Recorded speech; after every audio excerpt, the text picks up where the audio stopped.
नमस्कार दोस्तों, मैं रंजन कुमार आप सभी को आपके अपने YouTube channel Ranjan maths with life learning पर तहे दिल से स्वागत करता हूं। आज हम लोग रेशियो प्रोपोर्शन के लास्ट लेक्चर पार्ट 8 में देखेंगे कुछ नए नए कंसेप्ट और ज़बरदस्त कंसेप्ट, जिसके लिए कुछ बेसिक सी बातें हैं, बेसिक प्रॉपर्टीज है, उसको जानेंगे। उसके बाद ये सारे क्वेश्चन को हम लोग सॉल्व करेंगे। तो चलिए इसी उत्साह और उमंग के साथ शुरू करते हैं ये लेक्चर। चलिए पहले जानते हैं कि प्रॉपर्टीज, ये जो हम लोग आज का नया प्रॉपर्टीज पढ़ेंगे वो क्या है। तो अगर हम देखें, यदि a बाई बी बराबर c बाई डी बराबर e बाई एफ हो, ठीक है, मतलब ये रेशियो है, a रेशियो b है, प्रोपोर्शन में है c रेशियो d, प्रोपोर्शन में है e रेशियो f। मतलब a बाई बी बराबर c बाई डी बराबर e बाई एफ अगर हो तो इससे क्या क्या प्रॉपर्टीज होता है। तो इसका बहुत इंपॉर्टेंट प्रॉपर्टीज ये होता है कि ये जो भी रेशियो है वही रेशियो बराबर होगा किसके, इन तीनों के सम के। मतलब इन तीनों को जोड़ दीजिए, मतलब न्यूमरेटर को आपस में जोड़ दीजिए, फिर डिनोमिनेटर को, हर को आपस में जोड़ दीजिए, उसका जो रेशियो आएगा वो भी इन्हीं रेशियो के बराबर आएगा। मतलब क्या होगा, ऊपर वाला क्या है, ए सी और ई है, तो A plus C plus E by B plus D plus F, B plus D plus F. ये बात हमेशा ध्यान रखना है कि ऊपर वाले में जो ऑपरेशन करेंगे, मतलब प्लस करेंगे, तो ऊपर वाले में जैसा प्लस यहाँ पर करेंगे वैसा ही नीचे वाले में भी प्लस करेंगे। अगर माइनस करेंगे, हम बाई चांस बोल दें कि इन दोनों को जोड़ दीजिए, तो मतलब A plus C by B plus D, ये भी वही रेशियो आएगा। और भी कर सकते हैं कि इसको और इसको जोड़ दीजिए, c plus E by D plus F. और भी कर सकते हैं, a को c से घटा दीजिए, a minus C by B minus D. तो माइनस ऊपर में इन दोनों के बीच में माइनस किए तो यहाँ भी माइनस करेंगे। इसको उलट कर भी कर सकते हैं, e में से भी घटा सकते हैं, e माइनस सी बाई, इसमें से इसको घटाए तो f माइनस डी। ये सब के सब इक्वल है, ये सब के सब रेशियो क्या है, इक्वल है। इसको एग्जाम्पल से अगर आप समझने की कोशिश करें, जैसे देखिए 2/3, इसी का अगर हम लिख सकते हैं 4/6, इसको काटेंगे तो फिर 2/3 आ जाएगा। इसी का अगर हम मान लें 6/9 है, इसको भी काटेंगे 3 से 2 बार में 3 में, तो 2/3 ये भी आ जाएगा। मतलब ये तीनों रेशियो आपस में बराबर है। अभी हम क्या बोले कि इन तीनों को न्यूमरेटर को जोड़ दीजिए, 2 + 4 + 6। अब बट्टे में डिनोमिनेटर, चूंकि ऊपर वाले को जोड़े हैं तो नीचे वाले को भी जोड़ना ही होगा। ऊपर में जैसा ऑपरेशन करेंगे नीचे में वैसा ही ऑपरेशन करेंगे, तो रेशियो में कोई चेंजेस नहीं आएगा। कैसे, देखिए 3 + 6 + 9, 3 + 6 + 9 कितना होगा, 2 4 6 6 12, और नीचे में 9 6 15 3, 9 6 15 3 18। इसको 6 से काट दीजिए तो 2/3। देखिए वो पहले वाले रेशियो के बराबर आ गया। फिर अगर आप देखिए इन दोनों को जोड़ दीजिए, इन दोनों को जोड़ दीजिए, तो क्या होगा, 4 और 6 10, अब बट्टा में 9 6 15, 5 से काटिएगा तो 2/3 आ गया। फिर अगर घटाने का बात कर रहे हैं तो देखिए ई में से सी, मतलब लास्ट में से ये वाला घटा दीजिए, तो 6 - 4, अब 9 - 6, तो क्या हो जाएगा यहाँ पर 2/3। देखिए यहाँ पर 2/3 आ गया। फिर और क्या है, मान लीजिए हम कहें कि इसमें से ये दोनों जोड़कर इसको घटा दीजिए, 6 + 4 - 2। तो अब देखिए इन दोनों को जोड़े हैं तो यहाँ भी इन दोनों को जोड़ेंगे, 9 + 6, और इसको घटाए हैं तो -3। तो देखिए 10 में से 2 गया तो 8, और नीचे 15 में से 12, 4 से काटिएगा 2/3। देखिए फाइनली सब में क्या आ रहा है, 2/3। मतलब कहने का मीनिंग क्या निकला कि अगर एक रेशियो a/b है, वो बराबर है c/d के, वो बराबर है e/f के, तो इन तीनों का सम कर दे। मतलब ऊपर में जो ऑपरेशन करेंगे, प्लस करेंगे तो प्लस, माइनस करेंगे तो माइनस, वही काम नीचे भी कर दे, उससे रेशियो पर कोई फर्क नहीं पड़ता है। मतलब अगर हम इसका ये बोले, ये वाले वैल्यू का अगर हम बोल दे यहाँ पर कि a/b जो है वो 9/5 के बराबर है, तो a + c + e b + d + f का वैल्यू क्या होगा, तो हम देखेंगे ये तो ऊपर वाला का ही जोड़ के लिखा हुआ है, नीचे वाला का ही जोड़ के लिखा हुआ। तो अगर इसका वैल्यू 9/5 है तो ऑटोमेटिक अभी हम लोग इतना एग्जांपल से जाने कि जो ये वैल्यू रहेगा रेशियो, वही रेशियो ये भी रहेगा, वही रेशियो ये भी रहेगा, वही रेशियो ये भी रहेगा, ये भी रहेगा। इसका मतलब a/b अगर 9/5 दिया है तो a + c + e b + d + f भी क्या होगा, 9/5 होगा। उम्मीद है कि आपको ये प्रॉपर्टी अच्छे तरीके से समझ में आ गई होगी। तो चलिए अब इसी कंसेप्ट का यूज करते हैं, इसको एक बार और सम अप कर लेते हैं। सम अप करने का मतलब हुआ कि हम ऊपर में जैसा ऑपरेशन करेंगे न्यूमरेटर में वैसा ही ऑपरेशन डिनोमिनेटर में हो, लेकिन टर्म में कोई चेंजेस नहीं होना चाहिए। यहाँ a प्लस सी प्लस ई, यहाँ पर देखिए वही चीज को जोड़े हैं, नीचे वाला जो है वही यहाँ भी लिखे हैं और प्लस ऊपर किए तो नीचे भी किए हैं। ये पैटर्न फॉलो होगा तभी जाकर जो रेशियो रहेगा वही रेशियो आंसर आएगा। अगर हम कोई चेंजेस कर दे, यहाँ प्लस कर दे यहाँ माइनस कर दे और यहाँ माइनस यहाँ प्लस कर दे तो उस कंडीशन में सेम रेशियो नहीं आएगा। ठीक है, तो उम्मीद है कि आपको ये कंसेप्ट समझ में आ गया होगा। अगर इसका वैल्यू अगर 9/5 है तो सम का भी वैल्यू 9/5 ही होगा, क्योंकि ये रेशियो हर जगह बराबर होता है, कोई फर्क नहीं पड़ता है। कब नहीं पड़ता है? जब टर्म जो लिखे हुए थे वही टर्म लिखे, इसमें कोई चेंजेस नहीं होना चाहिए। ऊपर में जहां पर जो ऑपरेशन किए वही चीज नीचे में भी होना चाहिए, तब वो रेशियो कभी भी चेंज नहीं होगा। उम्मीद है आपको ये कंसेप्ट समझ में आ गया होगा। तो चलिए अब देखते हैं ये सारे क्वेश्चंस। देखिए 2 सेकंड के अंदर में सारे क्वेश्चंस को सॉल्व कर देंगे, तुरंत देखते देखते इस प्रॉपर्टीज के आधार पर। बस इस प्रॉपर्टीज को ध्यान में रखना है कि अगर कोई रेशियो दे दिया है और उसी रेशियो को प्लस माइनस ऊपर नीचे वाला में कर रहा है तो रेशियो में कोई चेंजेस नहीं होगा। तो और देख लीजिए इसको, अब देखिए क्वेश्चन में। इसके अलावा एक और बात इसी पर, अगर a/b बराबर c/d बराबर e/f था तो हम जाने कि इसको सम कर देंगे तो कोई चेंज नहीं होगा। a plus c plus e by यहाँ पर हो जाएगा b plus d plus f, कोई दिक्कत नहीं। एक और चीज ध्यान में दीजिए, यहां पर a c e है, b d f है, सब में प्लस किया है तो प्लस कर दिए। जो टर्म लिखा हुआ है वही टर्म यहां दिख रहा है तो कोई दिक्कत नहीं है। अगर इसका वैल्यू कुछ दिया हुआ है तो वही इसका ही वैल्यू होगा। इसके अलावा और क्या क्या बात है, अगर ये जो टर्म है उसमें किसी भी नंबर से कोफिशिएंट इसके बगल में गुना कर दिया जाए, सब में अगर गुना कर दिया जाए कोई भी नंबर से या भाग कर दिया जाए कोई भी नंबर से, लेकिन इसका न्यूमरेटर के साथ जो करेंगे वही काम डिनोमिनेटर में भी होना चाहिए। इसमें अगर 5 से गुना करेंगे तो यहाँ भी 5 हो, यहाँ अगर 7 से गुना करेंगे यहाँ भी 7 हो, यहाँ अगर 8 से गुना करेंगे तो यहाँ भी 8 हो, तो कोई दिक्कत नहीं होगा।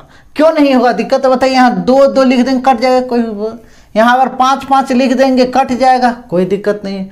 उसी तरीके अगर हम यहाँ लिखे a/b, अगर 5 है यहाँ 7 लिख दिए कट जाएगा, कोई दिक्कत नहीं। तो अब इसको जोड़ेंगे भी तो कोई दिक्कत नहीं होगा, क्योंकि अभी तो पढ़े कि इसको जोड़ देंगे तो कोई दिक्कत नहीं। तब बताइए यहाँ 2 लिख दे, हम यहाँ 5 लिख दे, यहाँ हम 7 लिख दे, उसी तरह यहाँ भी 2 लिख दे, यहाँ 5 लिख दे और यहाँ 7 लिख दे, तो भी तो 2a/2b 5c/5d और 7e/7f हो गया। और ये अलग अलग रहेगा तो कट के बराबर ही आ जाएगा। तो इसका मतलब क्या निकला कि यहाँ कोई भी नंबर से ऊपर नीचे खाली गुना कर दिया, उसको जोड़ भी देंगे और ये सारे बात को हटा दे। इसको अगर हम हटा दें यहाँ से, तब देखिए तो ये अलग तरीका से दिखने लगा, अलग तरीका से 2a plus 5c plus 7e, 2b plus 5d plus 7f दिख रहा है, यहाँ अलग है। लेकिन जो वैल्यू a/b का 5/9 होगा वही वैल्यू इसका भी होगा, 5/9 होगा। क्योंकि ये सब जो है a/b था उसमें दोनों जगह सेम अंक से गुना किया गया है, c/d था उसमें भी दोनों जगह सेम अंक से, e/f था इसमें भी दोनों जगह सेम अंक से गुना किया गया है। चूंकि a/b बराबर है c/d के बराबर है e/f के, इसीलिए यहाँ जोड़ा गया भी है, तो भी कोई फर्क नहीं पड़ेगा। जो a/b का वैल्यू होगा वही इसका भी वैल्यू होगा, रेशियो में कोई चेंजेस नहीं होगा। उम्मीद है कि आपको यह बात समझ में आ गई। अगर भाग भी किया हुआ रहेगा तो भी वही बात होगा, ठीक है, कोई दिक्कत नहीं। यहाँ पर कोई भी नंबर लिखा जाता है, स्क्वायर भी रहेगा तो भी कोई दिक्कत नहीं है। इसके अलावा वेरिएबल भी लिख दे, ऐसे KA, फिर ये LB प्लस ME, ये लिख दिए यहाँ LC। अब यहाँ पर लिख दिए कि चूंकि हम लोग जान रहे हैं a/b बराबर c/d बराबर e/f दिया हुआ है, तो यहाँ पर ये हो जाएगा KB प्लस यहाँ पर हो जाएगा LD और यहाँ पर MF।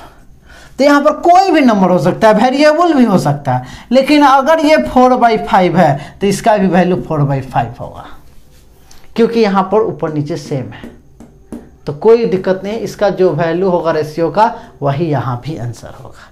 उम्मीद है आपको यह बात समझ में आ गई होगी अच्छे तरीके से।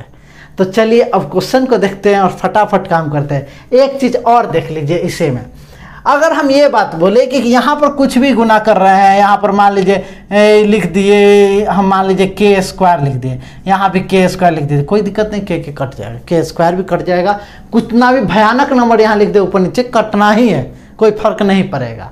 लेकिन अगर हम कहें कि हम इसको स्क्वायर कर दें, ये वाले टर्म को, जो रेशियो है उसको स्क्वायर कर दें, तब देखिए यहाँ पर स्क्वायर हो गया तो ये तो अलग अलग हो गया, तब तो इक्वल टू नहीं होगा। तो इसीलिए अगर हम इस वैल्यू को, रेशियो को स्क्वायर करेंगे तो ये सबको स्क्वायर करेंगे तभी ये इक्वल टू का साइन कंटेन करके रखेगा, मतलब बीच में बराबर तभी हो पाएगा। मतलब कि इस मेन वैल्यू रेशियो को अगर हम इस पर पावर कुछ भी जनरेट कर दे, पावर इस पर 2 रखे, 4 रखे, 5 रखे, 10 रखे, 50 रखे, अगर यहाँ पर चेंज करेंगे इसके पावर को तो सब पर चेंज करेंगे तभी जाकर ये इक्वल टू बना रहेगा। इसीलिए ये वाला जो वैल्यू दिया रहेगा उसका भी वही पावर हो जाएगा। उम्मीद है, मतलब कि जो रेशियो दिया रहेगा उसको अगर हम स्क्वायर करें, क्यूब करें, कुछ भी करें, यहाँ पर अगर हमें कोई भी पावर डाले तो वो जो वैल्यू रहेगा उस पर भी वो पावर डलाएगा, तभी जाकर ये इक्वल टू का साइन कंटेन होगा, मतलब आगे रहेगा, वर्तमान रहेगा, नहीं तो वो चेंज हो जाएगा। वो अगर नहीं हम बैलेंस करेंगे चारों तरफ तो बिगड़ जाएगा, मतलब वो वैल्यू सही तरीके से नहीं रह पाएगा। उम्मीद है कि आपको ये समझ में आ गई। तो क्या जाने कि अगर रेशियो जो दिया रहेगा उसका अगर कोई पावर चेंज होगा तो सबको चेंज करेंगे तभी वो वैल्यू बरकरार रहेगा, बराबर रहेगा। और दूसरी बात क्या जाने कि पावर नहीं हो, इसके बगल में कोई भी चीज से गुना कर दे, कोई भी चीज से, सब में एक ही चीज से गुना करे तो भी इस वैल्यू पर कोई चेंजेस नहीं होगा, वही वैल्यू उसका आंसर होगा। उम्मीद है कि आपको ये सारी बातें समझ में आ गई होगी। अब देखते हैं ये सारे क्वेश्चंस को। अब फटाफट देखिए, इस कंसेप्ट के आधार पर हम लोग तुरंत ये सारे क्वेश्चन को सॉल्व कर लेंगे, 2-2 सेकेंड लगेगा, सब क्वेश्चन सॉल्व हो जाएगा। अब आप बताते चलिए, आपको ये बात समझ में आ गई है तो आप हमको बताते चलिए कि हम क्या क्या बताएं, उसके अनुसार क्या क्या आंसर होगा। तो यहाँ देखिए पहला क्वेश्चन, a/b बराबर c/d बराबर e/f बराबर 9/5 है। तो 2a plus 3c plus 5b, 2b plus 3d plus 5f का वैल्यू क्या होगा? तो आप ही बताइए कि आप तो ये बोलेंगे हमको कि सर आपने अभी बताया कि a/b बराबर c/d बराबर e/f 9/5 है।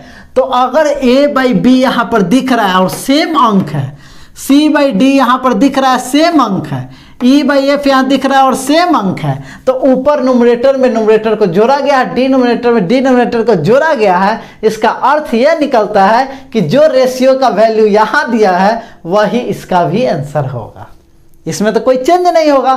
तो आपने जैसा बताया वैसा ही ये तो फिक्स किया हुआ है, तो इसका मतलब इसमें कुछ को सोचना नहीं है, डायरेक्ट जो दिया है उसी को देख के टिक कर देना है। मतलब इसका C 9/5 आंसर हो जाएगा। C से चाहत है मेरी सिलेक्शन की, जो मैं लेकर रहूँगा। आगे देखिए B, आप लोग जैसा कि जानते हैं हम खुद 2 बार सिलेक्टेड है और अभी यहाँ पर हम जॉब कर रहे हैं और इसके साथ साथ आपको पढ़ा भी रहे हैं, क्योंकि पढ़ाना मेरा शौक है। इसी से हम आज इस मकान पर पहुँचे हैं और आप लोग का सहयोग रहा तो आप लोग के लिए और भी बहुत कुछ करेंगे, बस आप मेरा समर्थन करते रहिए। और आप इतना समय दे रहे हैं इसके लिए बहुत बहुत धन्यवाद। अब चलिए देखते हैं हम लोग नेक्स्ट क्वेश्चन को। अब बताइए नेक्स्ट क्वेश्चन क्या होगा। फिर आप देखिए a/b c/d e/f बराबर 4 दिया, मतलब ये वैल्यू दे दिया है। तो अब आप बताइए कि यहाँ पर a/b दिख रहा है, c/d दिख रहा है, e/f दिख रहा है और ये प्लस किया हुआ है, तो ऊपर नोमिनेटर को नोमिनेटर से प्लस और डिनोमिनेटर को डिनोमिनेटर से प्लस। हम बोले कि इसके पावर में अगर कोई चेंजेस नहीं है तो उसके बगल में कोई भी चीज़ गुना हुआ है, लेकिन ये जो टर्म है रेशियो में वो दोनों में सेम अंक से गुना हो, तो यहाँ mm से गुना हुआ है, यहाँ C और D में NN से गुना हुआ है और E और F में PP से गुना हुआ है। तो आप बोलिए कि सर अगर बराबर सेम अंक से गुना हो रहा है और ऊपर में नोमिनेटर डिनोमिनेटर को जोड़ा जा रहा है, इसका अर्थ निकला कि यहाँ पर जो वैल्यू दिया हुआ है वही इसका भी आंसर हो जाएगा। इतना तो आसान चीज़ आपने बताया उस पर सेट किया हुआ है। ठीक है। अभी होता है क्यों, क्योंकि एम एम यहाँ लिखेंगे तो कट ही जाएगा, एन एन यहाँ लिखेंगे तो कट ही जाएगा, और यहाँ पी पी लिखेंगे तो कट जाएगा। तो यहाँ पर लिख के हम ऊपर वाले को जोड़ दिए, नीचे वाले को जोड़ दिए, तो ये वैल्यू आ गया। हम जानते हैं कि जोड़ने के बाद भी वही रेशियो बरकरार रहता है, इसलिए यहाँ 4 आंसर, तो इसका भी आंसर 4 होगा। बहुत सुंदर, मज़ा आ रहा होगा ये कंसेप्ट में, उम्मीद है कि आपको काफ़ी मज़ा आ रहा होगा। तो चलिए अगला आप बता दीजिए कि क्या होगा। तो अगला आप कहिए कि सर अभी आपने बताया कि इसके बगल में कोई भी अंक से गुना करे तो रेशियो में कोई फर्क नहीं पड़ता, लेकिन इसके पावर में अगर कोई चेंजेस करेंगे तो वही रेशियो पर भी होगा, तभी जाकर ये इक्वल रह पाएगा। तो अब यहाँ पर देखिए कि इसके बगल में m है, इसके बगल में n है, इसके बगल में p है, तो इससे तो कोई फर्क नहीं पड़ता। लेकिन यहाँ a/b था, लेकिन यहाँ a²/b² है। इसका मतलब कि यहाँ पर स्क्वायर कर दिया गया है इसको। तो आप बोले सर जब ये स्क्वायर कर दिया गया है, इतनी आसान चीज़ है कि स्क्वायर करके हमको बोल रहा है भ्रमित करने के चक्कर में, लेकिन हम तो भ्रमित होने वाले नहीं है। मेरी नज़र एकदम तुझ पर टिकी है, तू चाहे कहीं भी जा, हम तुम्हारे साए के साथ रहेंगे, आपका साथ कभी नहीं छोड़ेंगे, क्योंकि आपकी चाहत मेरा ही मकसद है और सिलेक्शन मेरी चाहत है। तो चलिए इसी के अनुसार देखते हैं कि यहाँ पर ये स्क्वायर कर रहा है, तो इसका क्या हो जाएगा, स्क्वायर हो जाएगा, 4 का स्क्वायर हो जाएगा, मतलब कि 16 इसका आंसर हो जाएगा। उम्मीद है कि आपको ये बात समझ में आए। अगला क्वेश्चन देखिए, उसी पर भरमाने की कोशिश है। क्या भरमाने की कोशिश कर रहा है कि यहाँ पर a के बगल में स्क्वायर कर रहा है, एम बी के बगल में m² लिख रहा है, c में यहाँ n², d में n² कर रहा है, e में p² और f में p² कर रहा है। तो आप बताइए कि सर इसमें गुणांक में मतलब जो वैल्यू रेशियो का दिया हुआ है उसके बगल में वो कुछ भी करे, स्क्वायर करे, क्यूब करे, या करोड़ों से गुना कर दे, या अरबों से गुना कर दे, या खरबों से गुना कर दे, लेकिन इसमें तो कुछ नहीं कर रहा है ना। जो रेशियो दिया था वो टर्म में तो कुछ नहीं कर रहा है, उसका तो पावर चेंज नहीं हो रहा है। तो इसका मतलब ये निकला कि जो है वही मेरा आंसर हो जाएगा, 4 आंसर हो जाएगा। उम्मीद है कि आपको ये बात समझ में आ गई होगी। तो चलिए हम लोग देखते हैं नेक्स्ट क्वेश्चन, क्वेश्चन नंबर 3 क्या कह रहा है। देखिए क्वेश्चन नंबर 3 क्या कह रहा है, a/b = c/d = 1/6 है। तो a² + c² / b² + d² आपका वैल्यू पूछ रहा है। तो इसमें आपको दिया क्या है, a/b = c/d = 1/6 दिया। पूछ क्या रहा है, तो पूछ रहा है a² + c² / b² + d², यही पूछ रहा है आपसे। तो आप बोलिए सर इतना आसान बात है, अभी इतना कुछ किए कि यहाँ पर देख रहे हैं हम कि ऊपर में a² है, नीचे में b², इसके बगल में 1 1 है, कोई फर्क नहीं। यहाँ पर c² + d² है, इसका मतलब इसके स्क्वायर को जोड़ दिया है। तो हम भी यही कर देते हैं, इसके स्क्वायर को ही ऐसे कर देते हैं। तो यहाँ पर क्या हो जाएगा, a² / b² c² / d² = 1/36। अब ऊपर वाला को हम जोड़ देंगे न्यूमरेटर को, तो डिनोमिनेटर भी जोड़ना पड़ेगा। तो a² + c² / b² + d², इससे कोई फर्क नहीं पड़ेगा, जो रेशियो है वही आंसर हो जाएगा। क्योंकि यहाँ पर ये रेशियो था तो ऊपर वाले को हम जोड़ देंगे, नीचे वाले को भी वही काम कर देंगे, तो रेशियो तो बदलता ही नहीं, 1/36 ही यही आंसर हो जाएगा। कहिए कि काफ़ी तो सी से क्या है, हमारी चाहत है तुम्हें पाना और हम तुम्हें पाकर रहेंगे। नेक्स्ट क्वेश्चन नंबर 4 क्या है, क्वेश्चन नंबर 4 में क्या कर रहा है कि 4 यदि a b c > 0 हो, इसका कहने का मतलब क्या निकल गया, कहने का मतलब निकल गया a b c का जो वैल्यू है 0 से बड़ा है, मतलब पॉजिटिव है।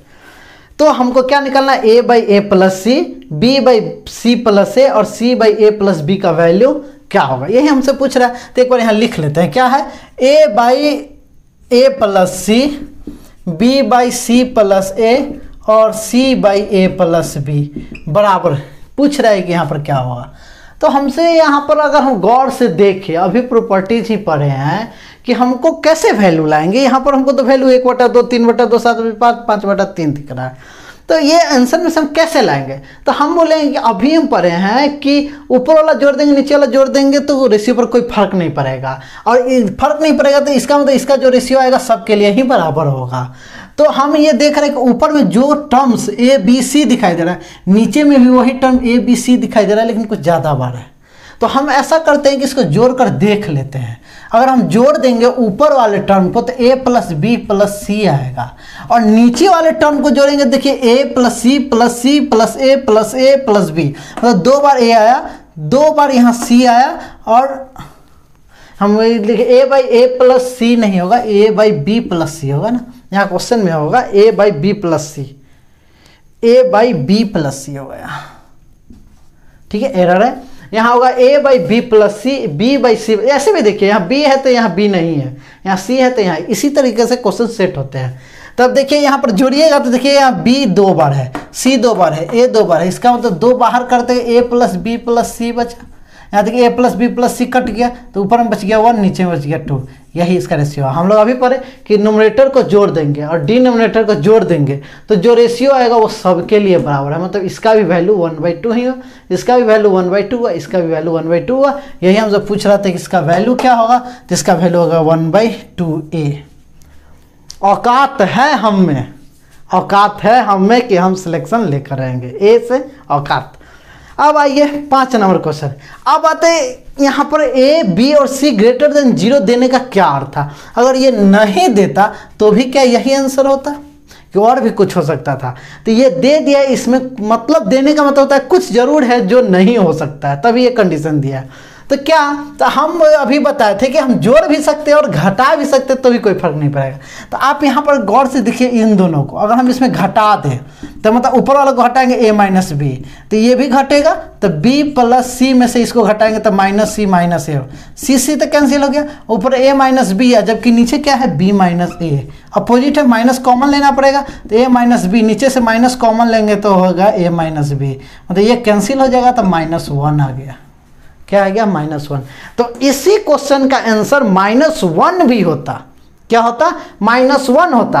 अगर ऑप्शन 1/2 हटाकर -1 कर देता और ये कंडीशन को हटा देता तो इसका आंसर -1 हो जाता। तो आप हमेशा ये ध्यान रखिएगा, ये पॉजिटिव कंडीशन दिया था इसलिए पॉजिटिव इसका आंसर हो। ठीक है, उम्मीद है कि आपको ये बात समझ में आ गई होगी। तो चलिए अब हम लोग देखते हैं, चूंकि रेशियो निगेटिव में होता नहीं है इसीलिए ये आपको A B C greater than 0 दे दिया था। अब आइए 5 नंबर भी तो सेम उसी टाइप का क्वेश्चन है। आप कहेंगे सर देखिए हम तुरंत फटाफट बना देते हैं, तो चलिए बनाइए इसको। फिर वही कंडीशन दिया, ए बी सी अगर 0 से बड़ा हो तो a by A plus B plus C, B by A plus B plus C, C by A plus B plus C का वैल्यू क्या हो? हम यहाँ लिख देते, थोड़ा नीचे लिखा हुआ है तो यहाँ पूछ रहा है ए बाई, और ए प्लस ए बी सी अगर 0 से बड़ा हो तो a by A plus B plus C बराबर b by A plus B plus C बराबर c by A plus B plus C, इसके बराबर व्हाट होगा? तो आप बोलिए सर इतना इजी क्वेश्चन, ऊपर वाला को जोड़ देंगे तो नीचे वाला दिख रहा है वही वाला ऊपर भी आ जाएगा तो कट जाएगा। ऊपर वाला जोड़ देंगे तो a प्लस बी प्लस सी, तीनों नोमिनेटर को जोड़ देंगे, जो इसका रेशियो होगा वही तो इसका रेशियो होगा। अभी हम लोग पढ़े ऊपर नोमिनेटर और डिनोमिनेटर को जोड़ के लिखने पर रेशियो पर कोई फर्क पड़ता नहीं है, तो जो इसका आंसर आएगा वही इसका आएगा। तो बताइए ऊपर में प्लस बी प्लस सी होगा, नीचे जोड़िएगा तो देखिए यहाँ एक ए है, 2 ए है, 3 है, मतलब 3 ए आएगा, 3 बी आएगा, 3 सी आएगा, मतलब 3 कॉमन, तो बच जाएगा ए प्लस बी प्लस सी। ये से तो ये कैंसिल हो गया तो 1/3 इसका आंसर। 1/3 मतलब बी, 1/3 मतलब बी। हम बचत करना है, बचत करना सीखना है, 1-1 रुपए की बचत की ज़रूरत होती है क्योंकि बचत ही आपकी शक्ति बनती है, इसलिए बचत करना भी सीखना है। तो बी हो गया, बी फॉर बचत। अब आइए आगे हम लोग देखते हैं क्वेश्चन नंबर 6। अब देखिए क्वेश्चन नंबर 6 क्या कर रहा है, कह रहे हैं यहाँ कि y by X minus Z is equal to Y plus X by Z is equal to X by Y. तो x ratio y ratio z का वैल्यू निकालना है। तो आप कहिएगा कि ये रेशियो इस बार पूछ दिया है निकालने का, मतलब हमको x का वैल्यू चाहिए, y का वैल्यू और z का वैल्यू, तभी तो हम यहाँ से रेशियो निकाल सकते हैं। लेकिन रेशियो पूछा है, एग्जैक्ट वैल्यू नहीं पूछा है। तो रेशियो है तो कोई बात नहीं, रेशियो का यूज कर लेते हैं। तो यहाँ पर हमको दिख रहा है कि ये वैल्यू दिया हुआ है, इसी से हमको आगे बढ़ना है। मतलब क्या दिया हुआ है, y by X minus Z is equal to Y plus X by Z is equal to X by Y, यही दिया हुआ है। अब बोलिए कि सर इसको आगे हम बढ़े कैसे उसके वैल्यू के लिए, तो हम बोलेंगे कि बराबर में कुछ आ जाता फिक्स वैल्यू, तो इससे हम वैल्यू सब निकाल सकते थे। तो अभी निकालना सीखे कि फिक्स वैल्यू कैसे आ सकता है। इसका मतलब कि हम नोमिनेटर को जोड़ दे, डिनोमिनेटर को जोड़ दे, उससे आगे का रास्ता मिलेगा, क्योंकि देखिए ऊपर और नीचे जरूर कट जाएगा। तो यहाँ पर क्या आ रहा है, नोमिनेटर को जोड़िए तो Y Y Y X X, तो वाई प्लस एक्स, नोमिनेटर जोड़ दिए। डिनोमिनेटर को जोड़िए तो X minus Z plus Y, यहाँ जेड जेड कैंसिल, यहाँ देखिए 2y प्लस 2x, तो मतलब 2 कॉमन, तो x प्लस वाई, और नीचे क्या बचा है x plus Y, x plus Y cut गया, 2 बच गया। 2 किसके बराबर आया, ये आया y by X minus Z, Y plus X by Z बराबर x बाई वाई के। क्यों, क्योंकि नोमिनेटर को जोड़े हैं और डिनोमिनेटर को जोड़े हैं, और इससे जो वैल्यू आया तो हम बोलते हैं नोमिनेटर डिनोमिनेटर को जोड़ दिए तो रेशियो पर कोई फर्क नहीं पड़ेगा, मतलब इसका जो वैल्यू आएगा वो सबके बराबर होगा। अभी यही सारे प्रॉपर्टीज पर है। तो अब आप बोलिए कि सर अगर ये 2 आ गया, नीचे कुछ नहीं तो 1 है, मतलब x बाई वाई बराबर 2/1 है, x बाई वाई बराबर 2/1 है। इसका मतलब x का वैल्यू कहिएगा कि सर 2 यहाँ से दिख रहा है, y का वैल्यू यहाँ से 1 दिख रहा है। अगर हम इसी को इसके बराबर कर दे तो z भी निकल जाएगा, y by X minus Z बराबर 2, क्योंकि ये सब तो आपस में बराबर है। तो आप बताइए, कहिए कि सर यहाँ y तो हम अभी देखें कि 1 है, x अभी आप निकाले कि 2 है, और z नहीं मालूम है, तो कोई बात नहीं, छोड़ दीजिए। तो ये आप क्रॉस गुना कर लेंगे तो क्या हो जाएगा, 1 इधर जाएगा तो ये 4 माइनस 2z। कहिए कि सर आप z को इधर लाके उसको उधर घटा दीजिए, तो ये हो जाएगा 2z बराबर, ये घट जाएगा 4 माइनस 1 हो जाएगा, मतलब 3 हो जाएगा, तो z का वैल्यू 3/2 हो जाएगा। तो आप कहिए कि सर आप x का वैल्यू निकाल लिए, y का वैल्यू भी निकाल लिए, और z का वैल्यू भी निकाल लिए, तो आपसे पूछा रेशियो ही ना, x ratio y ratio z, तो आप ये भी तो निकाल सकते हैं। तो कैसे निकाल सकते हैं, तो सर आप इस तरीके से निकाल सकते हैं कि यहाँ लिख दीजिए x y और z का रेशियो, यहाँ डाल दीजिए, x 2 है, y कितना है, y 1 है, और z कितना है, 3/2 है। फिर कहिए कि सर यहाँ पर तो रेशियो में फ्रैक्शन आ गया। आपने बेसिक लेक्चर पहले लेक्चर में ही बताया था कि पहले और दूसरे लेक्चर में कि कभी भी रेशियो को जब लिखेंगे सिंपलेस्ट फॉर्म में लिखेंगे, फ्रैक्शन के फॉर्म में नहीं लिखेंगे, इंटीजर के फॉर्म में लिखेंगे। तो आपने बताया था कि रेशियो दिया हुआ तो कोई भी नंबर से गुना कर दे, कोई फर्क नहीं पड़ता है, और जब नीचे डिनोमिनेटर हो तो डिनोमिनेटर को हटाने के लिए उसी से गुना कर दीजिए। इन सारे टर्म में 2 से गुना कर देंगे, 2 से गुना, ये 2 कट जाएगा, सीधा हो गया, ये हो गया 4, ये हो गया 2, और ये हो गया 3, ये हो गया 4:2:3। आंसर 4:2:3 सी चाहत है मुझे सिलेक्शन की। फिर आगे ए नंबर 7वां नंबर देख लीजिए। 7वां नंबर एक पीछे का ही क्वेश्चन ले चुके हैं, ये सारे कंसेप्ट हम बता चुके हैं। चलिए उसी को एक रिवाइज भी हो जाएगा, और इस तरीके से आपका ये रेशियो और प्रोपोर्शन का फाइनल लेक्चर खत्म हो जाएगा। तो चलिए अब देखते हैं हम लोग यहाँ पर इस क्वेश्चन में क्या क्या कर सकते हैं। तब देखिए इसमें क्या क्या होगा, क्या दिया है पहले इस बात को देखते हैं। हमको दिया a ratio b plus C plus D बराबर 4:7 है, b ratio a plus C plus D बराबर 10:23 है, और c ratio a plus b plus D बराबर 15:51 है। तो आप कहिएगा कि सर आप ये क्वेश्चन देखने के समय आप गौर से देख रहे होंगे तो आपको दिख रहा होगा कि यहाँ भी चारों term a plus B plus C plus D है, मतलब कि चारों यहाँ भी ये जोड़ देंगे तो चारों का वैल्यू आएगा। यहाँ भी बी ए सी डी है, यहाँ भी अगर सबको जोड़ देंगे तो ये भी चारों का वैल्यू आएगा, और यहाँ सी ए बी डी है, यहाँ भी चारों को जोड़ेंगे तो चारों का वैल्यू है। मतलब कि लेफ्ट साइड में a plus B plus C plus D ही है, वही वैल्यू राइट साइड में आ रहा है। लेकिन चूंकि ये रेशियो में है तो आपने बताए थे कि ये हमेशा शॉर्ट फॉर्म में लिखा रहता है, सिंपलेस्ट फॉर्म मतलब काट कर लिखा रहता है, इसीलिए यहाँ दिखने में अलग हो रहा है। लेकिन हम इसको बराबर कर सकते हैं, अपने पहले के लेक्चर में बता चुके हैं, तो हम लोग पहले का लेक्चर देख चुके हैं। उम्मीद है कि आप लोग जरूर पहले का लेक्चर देखे होंगे, अगर नहीं देखे हैं तो आपसे रिक्वेस्ट है कि आप प्लीज़ देख लीजिए, आपको रेशियो और प्रोपोर्शन के सारे कंसेप्ट क्लियर हो जाएंगे, कुछ भी नहीं बचा रहेगा। तब देखिए यहाँ पर, तो अब यहाँ पर देख रहे हैं कि a plus B plus C plus D जोड़ेंगे तो यहाँ 11 आ रहा है, यहाँ a plus B plus C D जोड़ेंगे तो यहाँ पर 33 आ रहा है, और यहाँ जोड़ेंगे तो यहाँ पर 66 आ रहा है। तो यहाँ पर कहेगी यहाँ पर अलग अलग दिखने के लिए, लेकिन एक्चुअल में ये सब तो बराबर है क्योंकि ये सिंपलेस्ट फॉर्म में लिखा है इसलिए अलग अलग दिख रहा है। तो आप इसको बराबर कर लीजिए सर। तो बराबर करना आसान होगा, ये 66 है, इसको भी 66 बना ली, इसको भी 66। तो 11 को 66 बनाने के लिए कहिए कि हम 6 से गुना करेंगे। तो आप बोलिएगा कि सर एक में तो गुना नहीं करेंगे, दोनों में गुना होगा। गुना होगा तो दोनों में गुना होगा क्योंकि रेशियो के प्रत्येक टर्म में गुना भाग कर दें। ये 33 को 66 बनाना है तो कहिएगा कि 2 से गुना कीजिए, तो ये भी कहिएगा कि दोनों में गुना होगा। तो ये तो 66 है तो कोई दिक्कत नहीं, जो है सो है। तो यहाँ से क्या आ गया रेशियो आपका, यहाँ से आ गया 24 और 42, ये हो गया 24 रेशियो 42। 24 किस का आ गया, 1 आ गया। फिर अब बताइए यहाँ पर क्या आ गया, ये हो गया 20 और 46, 20 और 46, ये B का आ गया यहाँ पर 20। अब बोलिए यहाँ पर कितना है, 66 है ही, तो यहाँ पर ये 15 किसका है, C का है। तो हमको A, B और C निकल गया, तो D का भी निकाल सकते हैं। A कितना आ गया है हमको 24, B कितना आ गया 20 और C कितना आ गया 15। तो कहिए कि सर D भी तो निकाल लेंगे, टोटल तो 66 है, 66 में से इसको घटा देंगे। तो 66 में से घटा दिए, 24 20 44 और 15 59, 59 घटा दीजिएगा तो क्या आ जाएगा, 7 आ जाएगा। क्योंकि चारों जोड़ के 66 था तो D निकालना है, तो चारों में से 3 को घटा देंगे तो D निकल जाएगा 7। हमसे पूछा क्या है, D ratio A plus B plus C पूछा है, तो सर आप तो आंसर आ गया।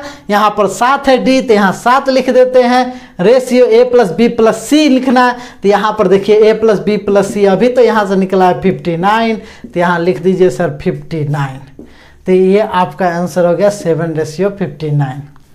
उम्मीद है कि आपको ये लेक्चर काफ़ी सुंदर और मज़ेदार लगा होगा, और इसी तरीके से आगे के लेक्चर हम और करते रहेंगे। बस आपसे यही रिक्वेस्ट है कि प्लीज़ आप रेशियो प्रोपोर्शन के सारे लेक्चर को अच्छे तरीके से देख ले। अगर आपको कहीं भी कुछ भी दिक्कत लगे तो आप प्लीज़ कमेंट करें, हम ज़रूर उस कमेंट को देखेंगे और उसमें आपकी जो भी समस्या होगी उसका समाधान जल्द से जल्द करेंगे। अगले लेक्चर का हम लोग एलिगेशन और मिक्सचर और एलिगेशन शुरू करेंगे, क्योंकि रेशियो और प्रोपोर्शन का ही वह भी एक तरीका है, यूज होगा यही सारे कंसेप्ट। लेकिन देखिएगा कितना आसानी से उस तरीके का यूज करके हम लोग प्रॉफिट लॉस हो, CI हो, SI हो या फिर परसेंटेज हो, जो भी अर्थमेटिक्स के मेजर चैप्टर है उसको आसानी से, यही रेशियो प्रोपोर्शन और एलिगेशन, यही 2 चैप्टर ऐसे हैं जो बेस है अर्थमेटिक के, उसके आधार पर सारे चैप्टर को एकदम द एंड हो जाएगा। सारे चैप्टर के क्वेश्चंस को विदिन 5 सेकंड में अधिकांशतः क्वेश्चन हम लोग कंप्लीट कर लेंगे। उम्मीद है कि आपको ये सारे लेक्चर काफ़ी अच्छे लगेंगे। आप हमको इतना समय दिए, हम पर विश्वास किए, तो इसके लिए बहुत बहुत धन्यवाद। हम मेरे साथ हमेशा बने रहिए। अगर हम सिलेक्टेड है तो आपको भी सिलेक्शन जरूर दिलाएंगे, पूरी मेहनत से और शिद्दत के साथ आपका साथ देंगे। प्लीज़ आप मेरा भी साथ देते रहिएगा। उम्मीद है कि आप हमसे काफ़ी संतुष्ट होंगे और अपने दोस्तों को भी बताएंगे। तो मिलते हैं, चलिए नेक्स्ट लेक्चर में इसी उत्साह और उमंग के साथ। तब तक के लिए जय हिंद।